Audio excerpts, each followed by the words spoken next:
इस कार्यक्रम के पुण्यार्जक हैं के जैन, सुधा जैन, रचित जैन, लिपि जैन एवं अव्याना जैन नोएडा, श्रीमती नीनू लोकेंद्र, सिद्धि Jain Murar Gwalior, Shrimati Trishala Jain, doctor Monika, doctor Neeraj Jain, Nikhil Sejal, Paschim Vihar Delhi, Shrimati Santosh Jain, Shri Vishal Chand Jain, Shrimati Poonam Jain, CMA Pankaj Jain, Amit Jain, राशि जैन, उन्नति जैन, सेक्टर 37 नोएडा, पारसमल, इंदिरा देवी, संजय, विनीता, अजय, नीतू बाकलीवाल, सूरत, श्री विनोद जैन मिलेनियम, श्रीमती नीता जैन, समस्त गुरु भक्त परिवार फिरोजाबाद। धर्म स्नेही सत श्रद्धालु, यहाँ पर उपस्थित आप सभी भव्य वर पुंडरीक पुण्यात्मा महानुभाव, आचार्य भगवान समंतबद्ध स्वामी द्वारा विरचित रत्न कंडक शावकाचार्य की वाचना के अंतर्गत सप्तम अधिकार को देख रहे हैं,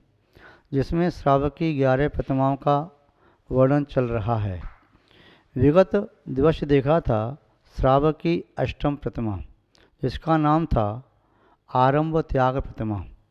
आरंभ त्याग में देखा था सेवा कृषि वाणिज्य प्रमुखादारमत उपकारमति। प्रमुख आरंभ हैं सेवा कृषि और वाणिज्य। ये पाप के हेतु होने के कारण, इसलिए वह जो श्रावक इनसे विरक्त होता है, योषा रंभो विनिवृत्त, उनसे निवृत्त होने वाला, वह माना कि अपने संसार से निवृत्त हो गया, उसका संसार अल्प रह जाता है। जिस श्रावक व श्राविका ने अष्टम प्रतिमा को स्वीकार कर लिया, समझो उसने अपना बहुत सारा संसार कम कर दिया। अब वह अष्टम प्रतिमा से और आगे बढ़ता है। अपने संसार को कम करने के लिए वह नवम प्रतिमा के स्वरूप को समझ करके उन नियम व्रत आदि का पालन करता है। संयम के क्षेत्र में अग्रसर हुआ वह श्रावक व श्राविका ज्यों ज्यों अपने संयम के कदम आगे बढ़ाता जाता है, त्यों त्यों उसका संसार अल्प होता चला जाता है। और वह संयम ही है जो संसार का संहार करने में समर्थ है। बिना संयम के संसार का कोई भी प्राणी संसार सागर को पार नहीं करता। संयम भवतारिणी नौका है। बिना संयम के इस भव कानन में भटके हुए जीव को कभी भी सम्यक राह नहीं मिलती। बिना संयम के संसार के कारणों का कभी अंत नहीं होता। इसलिए संयम की ओर आगे बढ़ने वाला वह श्रावक सकल संयम को ग्रहण करने की भावना रखता है, तो वह सर्वप्रथम सोचता है कि मैं श्रावक के संयम के जो स्थान हैं उन्हें क्रम क्रम से आगे ग्रहण करता हुआ आगे बढ़ूं।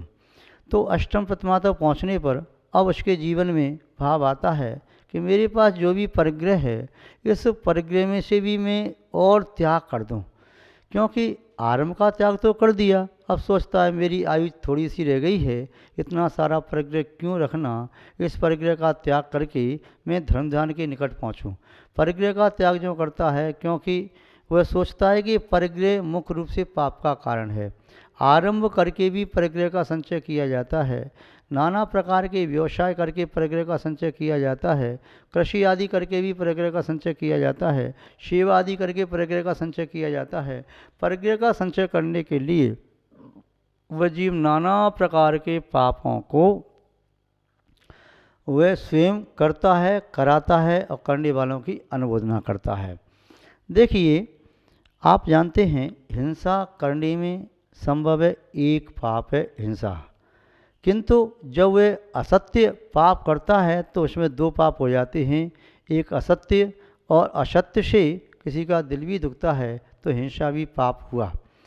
चोरी करने में 3 पाप हो जाते हैं। एक तो चोरी पाप हुआ, दूसरा चोरी जब जिसकी की है उसका मन दुखाया तो हिंसा भी हो गई। और चोरी करने वाला व्यक्ति ये नहीं कहता मैंने चोरी की है, तो वह झूठ बोलता है तो मिथ्या भाषण भी पाप हुआ।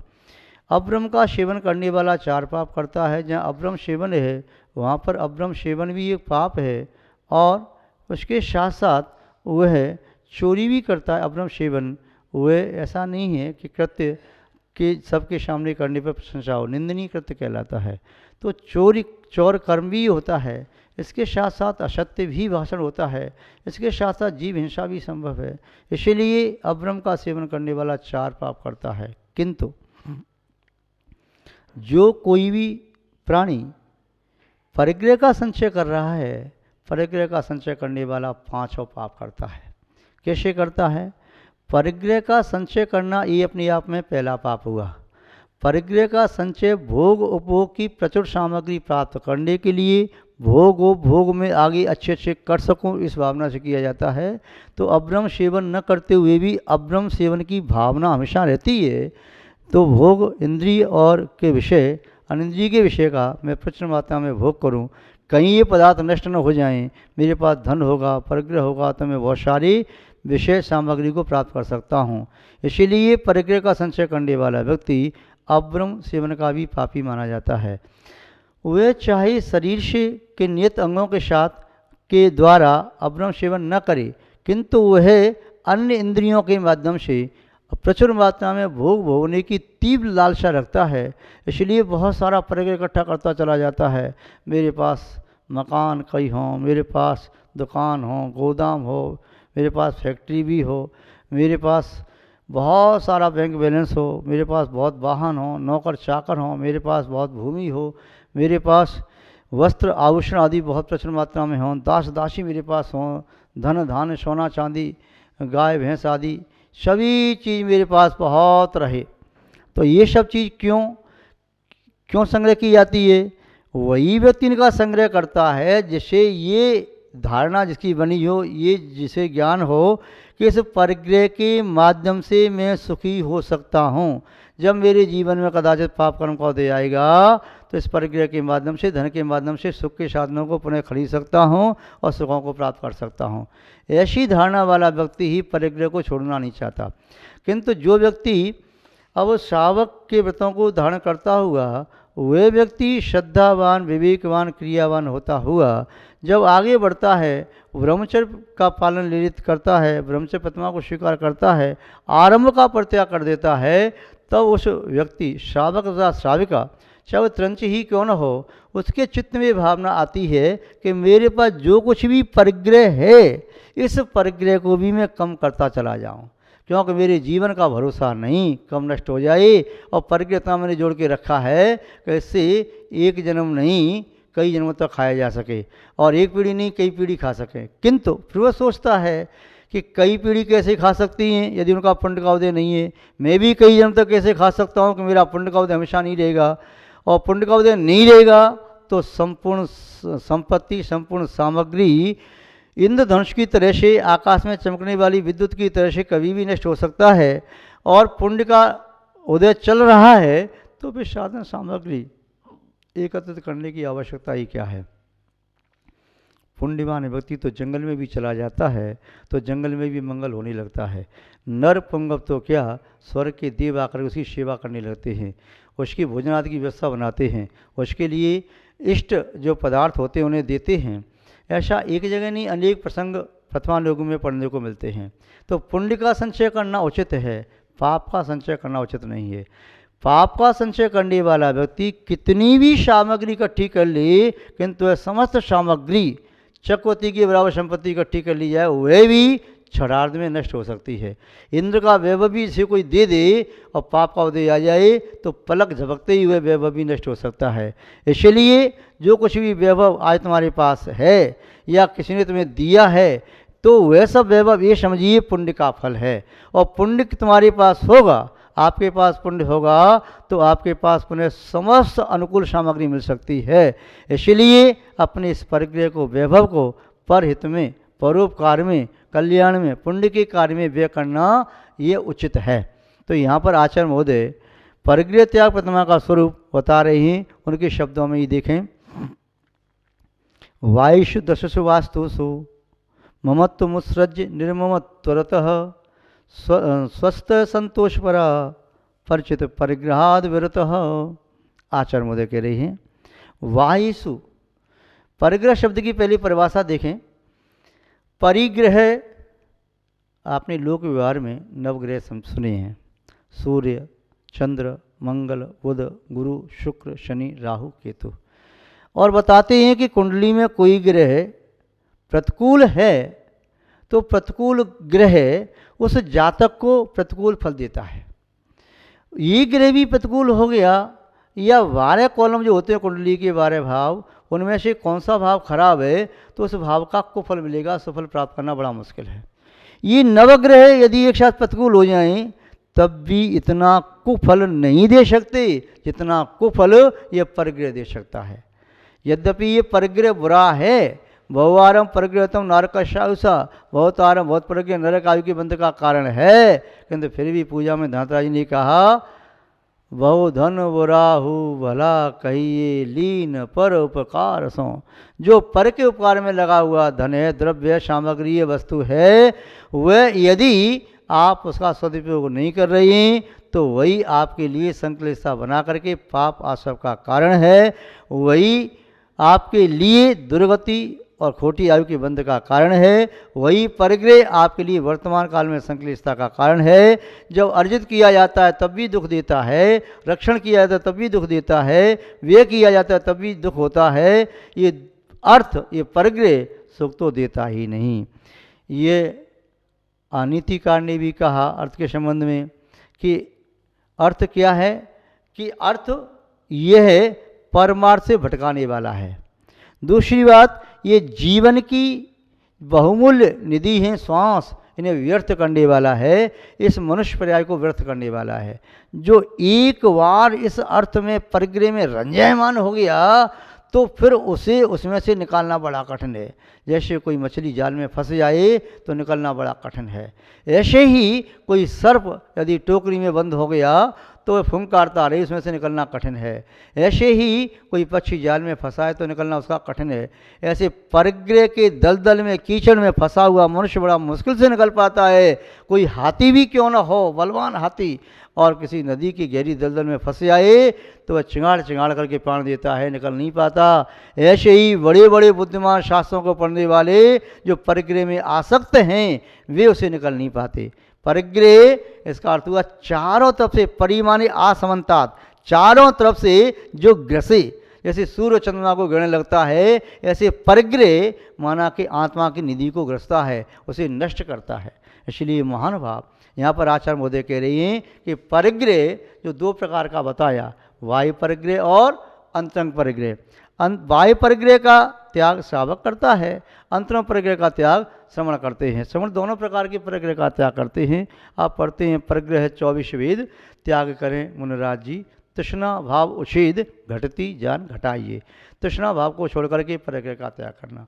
वायु 10 परिग्रह आप जानते ही हैं, क्षेत्र, वास्तु, धन, धान्य, सुवर्ण और हिरण्य, सुवर्ण, कुप्य, भांड, दास, दासी इत्यादि जो परिग्रह है।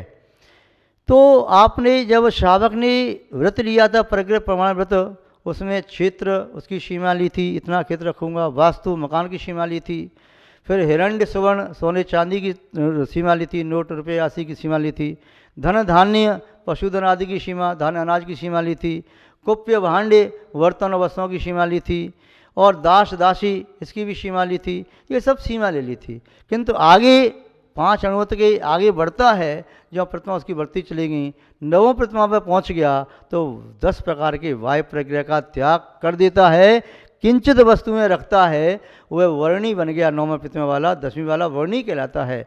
11 प्रतिमा वाला उसके 2 वेद क्षुल्लक जी और ईलक जी होते हैं। तो यहाँ पर उसने परिग्रह का त्याग कर दिया। गिनती के 1-2 बर्तन रखे, गिनती के 1-2 वस्त्र रखे, वस्त्र और कोई इसको आवश्यक जो सामग्री है, शास्त्र आदि उपकरण आदि वह रखता है, जिसके माध्यम से उसका धर्म ध्यान चलता रहे, उसका उपयोग अशुभ की ओर न जाए। इस प्रकार वह अपनी प्रवृत्ति करता है। तो आचार्य महोदय कह रहे हैं वायुषु दशसु वास्तुषु, वाय 10 प्रकार के वास्तु आदि जो परिग्रह हैं उसमें ममत्व मुत्सृज्य, ममत्व का त्याग करके छोड़ करके, फिर निर्ममत्वरतः, निर्ममत्व भाव में रति करता हुआ, लीन होता हुआ, निर्मम में रति, ममत्व रति का अर्थ होता है ममत्व करना, किंतु ममत्व भी करना है तो निर्ममता से ममत्व करना है। तो निर्ममत्व में रति करता हुआ स्वस्थ अपने आप में स्थिर हो जाता है। जब तक परिग्रह होता है तब तक चित्त चंचल होता है, और परिग्रह नहीं होता तो चंचल चित्त भी स्थिर हो जाता है। जैसे मछली पानी में एक जगह शांति से बैठी है, पड़ी है, किंतु किसी ने ऊपर से दाना डाल दिया, आटा डाल दिया, मछलियों में खलबली मची और झपट झपट करके मछलियाँ इधर से उधर आने लगीं और पुनः उन मछलियों में चंचलता पैदा हो गई। जैसे हवा चली तो पत्ते कांपने लगे, अथवा बंदर शांति से बैठे थे किंतु जैसे ही उसे कोई सूखा पेड़ मिला तो उसे हिलाने लगा। इसी तरह एक बालक होता है, वह चंचलता उसमें पैदा होती है। पानी रखा उछालने लगेगा, या कहीं बोरा रखें कूदेगा, उछल कूद करेगा, यहाँ से वहाँ करेगा। अब उसके सामने इस कमरे में कोई वस्तु नहीं है तो उछल कूद कहाँ करेगा, अपने आप शांति से बैठ जाएगा। ऐसे ही जब किसी प्राणी के पास परिग्रह होता है तो चिंतन करता है, ये वस्तु मेरे पास है, एक ये वस्तु है, फिर ये वस्तु है, फिर ये इसका ख्याल रखना, ये नष्ट नहीं हो जाए, गुम नहीं जाए, ये वहाँ से आना, यहाँ जाना है, ये उसका चिंतन चलता रहता है। माला हाथ में बनी रहे तभी परिग्रह की गिनती करता रहता है। तो जब आचार्यों ने कहा कि स्वस्थ जब परिग्रह का त्याग कर देता है तो उसका चित्त स्थिर हो जाता है, संतोष पर रहा। परिग्रह का त्याग करने वाला व्यक्ति वह संतोष वृत्ति वाला होता है, अपने चित्त में ही, अपने आप में ही सुख और शांति को खोजने की वह कोशिश करता है। उसकी गवेषणा स्वयं की सुख शांति के लिए होती है। स्वस्थ संतोष पर है, परिचित परिग्रहाद व्रत। परिचित, जो चित्त में बसा हुआ परिग्रह है उससे विरक्त होना है। ऐसा नहीं कोई व्यक्ति कहे भाई क्या त्याग किया, मैंने त्याग कर दिया है, अमेरिका में मैं अपने फ्लैट को बेचता हूँ, अमेरिका के फ्लैट का त्याग करता हूँ। तुम्हारा फ्लैट अमेरिका में है क्या? नहीं, मैंने त्याग कर दिया। चीन में मैं त्याग करता हूँ, बिल्डिंग का त्याग करता हूँ। तुम्हारी चीन में बिल्डिंग है क्या? नहीं।